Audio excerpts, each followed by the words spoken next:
राजा महाराजा, साम्राज, चौथा इंशा, वैल्यूवर्सिटी, शारिक अली। मैं और अनवरी बहुत खुश थे क्योंकि अगले दिन एक शादी में शिरकत करना थी और खबर गर्म थी कि राजा साहब हाथी पर बैठकर आएंगे। बानो अम्मी और सोफी में गुफ्तगू जारी थी। बोली, हाथी तो हम दोनों का देखा हुआ था कि उन दिनों आगरे की सड़कों पर कभी कभार हाथी की सवारी निकलती दिखाई दे जाना बहुत गैर मामूली न था। ज्यादा इश्तियाक खुद राजा साहब और उनके महावत को देखने का था। अगले दिन जरदोजी के काम वाले कुर्ते और चूड़ीदार पजामे पहनकर शादी में शरीक हुए तो लुत्फ आ गया।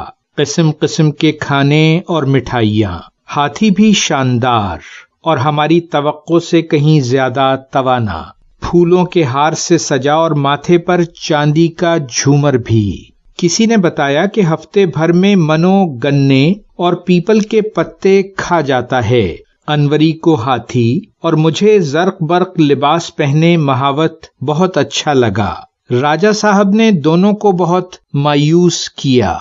भारी भरकम लिबासे फाखरा के बावजूद कमर झुकी हुई और इतने दुबले के बसंत की हवा चले तो फुर से उड़ जाएं। उस पर रंग भी सांवला।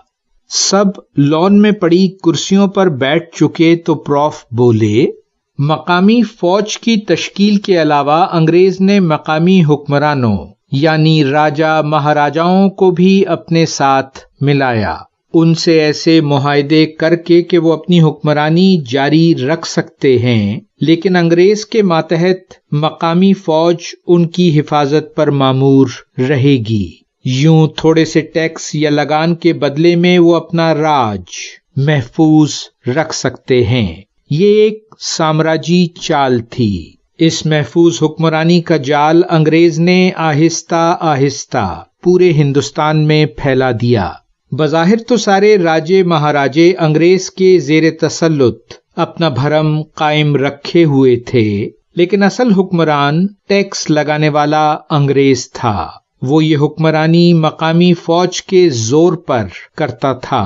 वक्त गुजरने के साथ हुक्मरान तबका, जिसमें अंग्रेज, राजा महाराजा और आला मकामी फौजी अफसरान शामिल थे, एक दूसरे से सकाफती तौर पर भी करीब आते चले गए। अंग्रेजी जबान, बरतानवी रस्म रिवाज, मसलन लिबास और तौर तरीके मकामी हुक्मरानों और आला फौजी अफसरान की जिंदगी का हिस्सा बनने लगे। रम्ज ने कहा, आज भी किसी फौजी मैस की तकरीब में चले जाइए तो बरतानवी अंदाज वाज़े तौर पर दिखाई देंगे। यही सूरत हाल खान बहादुर किस्म के हुक्मरान तबके की तकरीबात की भी है। ऐसा क्यों है? प्रॉफ बोले, अंग्रेज ने बाकायदा मंसूबाबंदी के तहत हुक्मरान तबके के नौउम्र बच्चों को बरतानिया भेजकर मकामी कठपुतली हुक्मरान तैयार करने के एजेंडे को आगे बढ़ाया। महाराजाओं के 8-10 साला बच्चों को बरतानिया भेजा जाता, वहीं उनकी स्कूलिंग होती। वो ऑक्सफोर्ड में पढ़ते और पूरी तरह ब्रिटिश बनकर वापस आते ताकि वो ये ड्रामा जारी रख सकें और असल इख्तिदार अंग्रेज ही के पास रहे।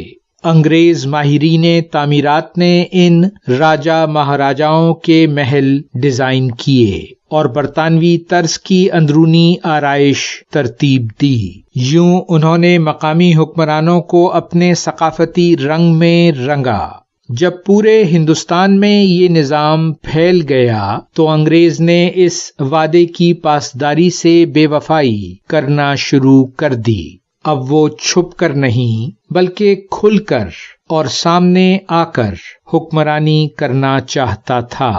अंग्रेज ने ये काम भी बहुत चालाकी से किया। पहले कदम में उसने महाराजा से सारी सियासी ताकत खींचकर अपने हाथ में कर ली, लेकिन उन्हें महल्लात और अपना भरम कायम करने के लिए अलामती तौर पर अपना खिताब कायम रखने का इख्तियार दिया।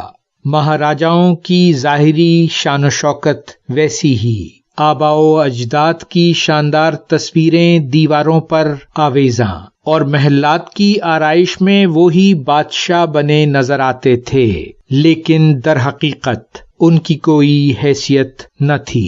سارا اختیار اور طاقت انگریز بہادر کے ہاتھ میں تھی۔ جاری ہے ویلیو ورسٹی، شارق علی۔